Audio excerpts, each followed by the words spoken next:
Bom dia, pessoal que segue a página da Microfisioterapia, tudo bem?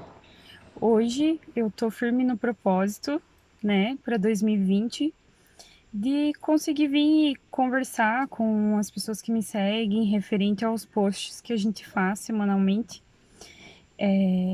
Muitas vezes eu não consigo escrever no post tudo o que eu gostaria de dizer sobre aquele tema, sabe?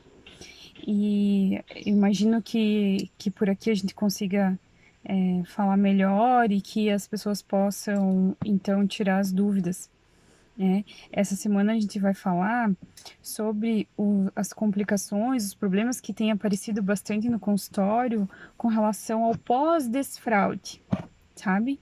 Então, o que que tem aparecido assim? As dificuldades durante o desfraude, elas são comuns e elas são quase óbvias, assim, né? Que cada criança tem o seu tempo, que cada mãe tem uma dificuldade diferente, que às vezes a gente se engana e acha que a criança está preparada e acaba tentando acelerar um pouco esse processo, sabe? Mas o que tem aparecido muito para mim são assim, crianças que já foram desfraudadas, que já houve um certo sucesso assim no desfraude, mas que o pós-desfraude foi um pouco complicado. Está sendo complicado no sentido assim, a criança tem dificuldade de fazer as necessidades no banheiro.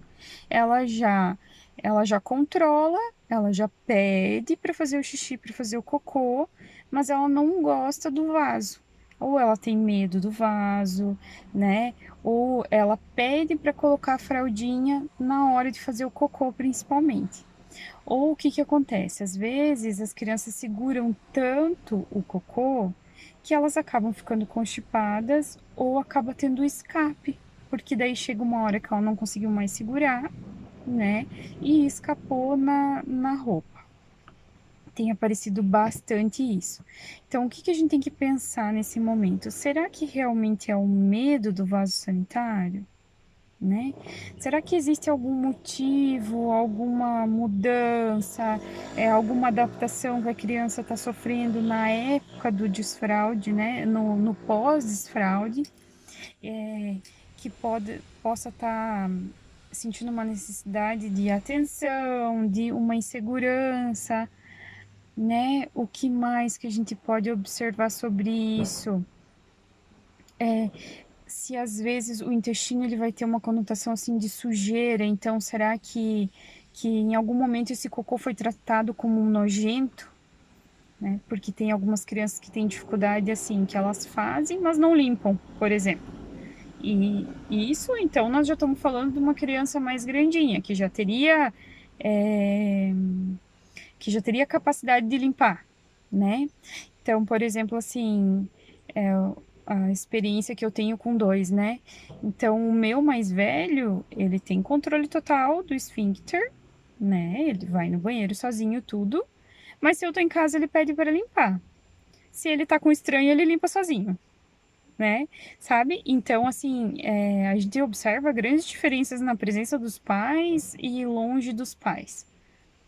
Então, o que que na micro a gente vai poder fazer? A gente não tem como, sem tirar todas essas dúvidas, saber exatamente qual que é o caso de cada criança, né?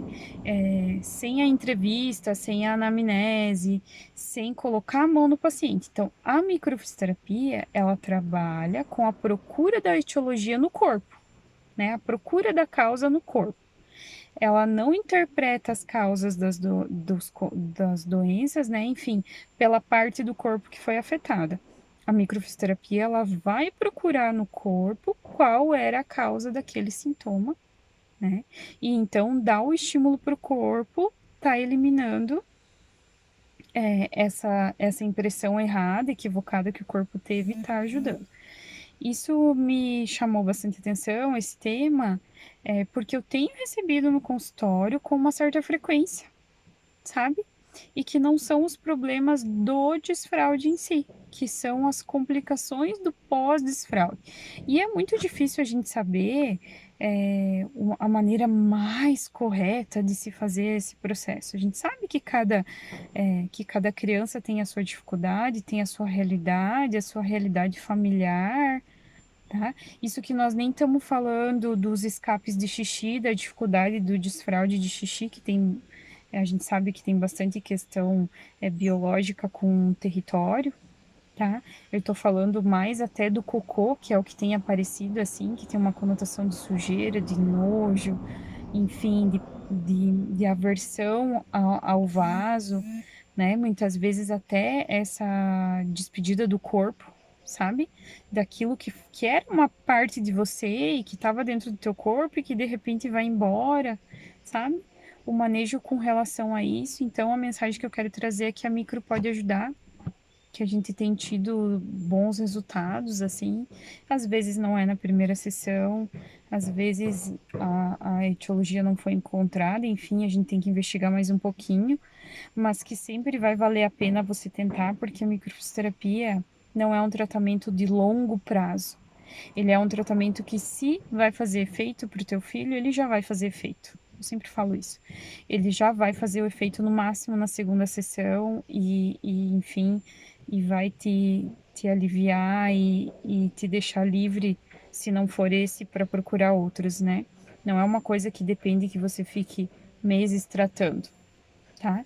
Então, por isso, sempre vale a pena tentar e fica a dica para todo mundo. Obrigada, até mais.